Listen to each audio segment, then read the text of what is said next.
What attracts me is the three essential curves, the curves we find in the body of the woman we love.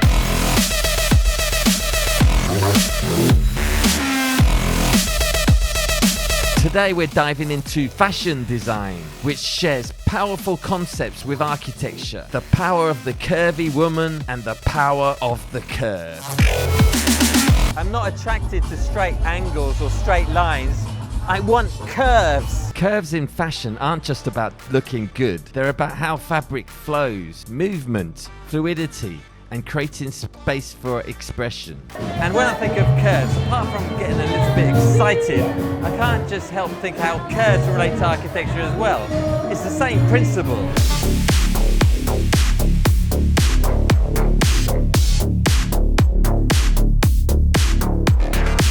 Architecture often looks to nature and human movement for inspiration, and fashion does the same. Both fields push the boundaries of creativity, combining art and functionality. Quite interesting how the design works, because it's similar to architecture. You get different stages of design. You get like the concept, you get like design development, then you get kind of the construction part, which is like the sewing and fabric, putting it together.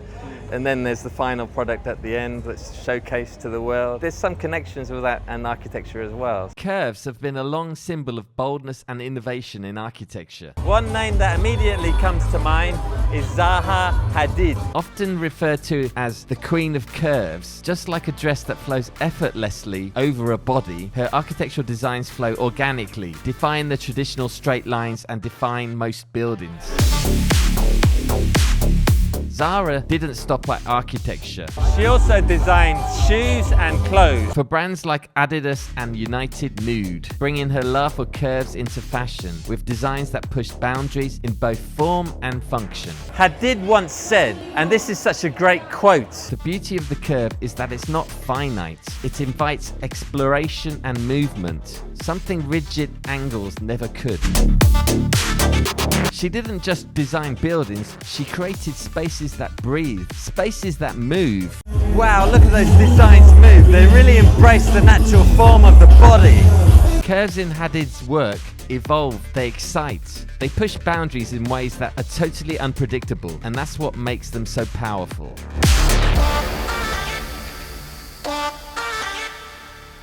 And then there's Niemeyer. This guy's a legend. I even went to see some of his work in Brazil. Niemeyer was another architect who had a curve fetish. He once said, "I'm not attracted to straight angles or straight lines. I want curves."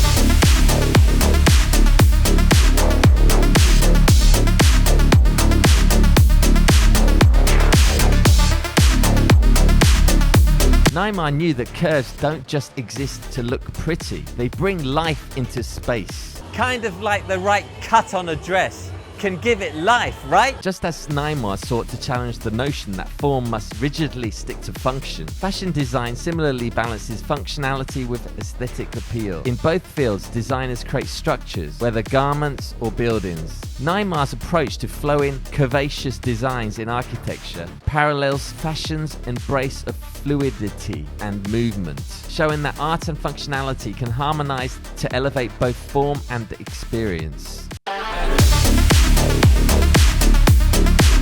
Curves have this magical power to soften the harshness of a rigid world. Whether it's a dress on a runway or a building in a huge city, curves create harmony, beauty, and grace.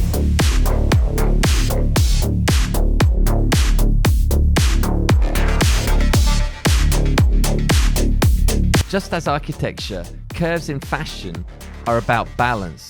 Every piece, every design decision moves in harmony, creating rhythm and grace. Both fields push the boundaries of creativity, combining art and functionality. You know, this is supposed to be a video about curves, but most of these models, they're quite skinny, so not much curves at all. Whether designing spaces or clothes, both architecture and fashion tells stories. Each piece reflects its time, creator, and the people it serves. So next time you see a stunning outfit or a building, think about how they're telling a story of fluidity, strength, and beauty through the power of a curve.